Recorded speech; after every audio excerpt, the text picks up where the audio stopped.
အကျွေးယူပြီးအကျွေးပြန်မဆက်တဲ့သူတွေဒီဗီဒီယိုကိုလုံးဝကြုံမသွားနဲ့အခက်ခဲဖြစ်နေတဲ့အချိန်လိုအပ်တဲ့အချိန်မှာ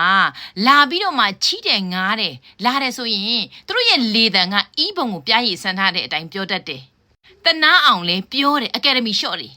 အချိန်တိုင်းတာတစ်ခုရောက်လာလို့ပြန်ပေးရမယ့်အချိန်ရောက်တဲ့အချိန်ကျရင်မပေးချင်တော့ဘဲနဲ့ယူသူလိုကြောင်သူလိုဖုန်းတွေဘလော့ရတာနဲ့နော်ရှောင်နေရတာနဲ့သူတို့မှဓာတ်လပိုင်ကိုရိုက်တာပဲအကွက်တွေရွှေ့တာအရန်မိုက်တယ်ဒါပေမဲ့အဲ့ဒီလူတွေကိုကြည့်လိုက်သူတို့လူမွေးပြောင်လာဆိုလူမွေးမပြောင်ဘူးလူကြားတဲ့လေကောင်းကောင်းမသွားရဘာဖြစ်လဲသူတို့လိပ်ပြသူတို့မလုံဘူးအဲ့ဒီအထက်မှာလောကကြီးကနေပေးတဲ့သင်္ကန်းစာကိုလေသူတို့ကောင်းကောင်းကြီးခံရတယ်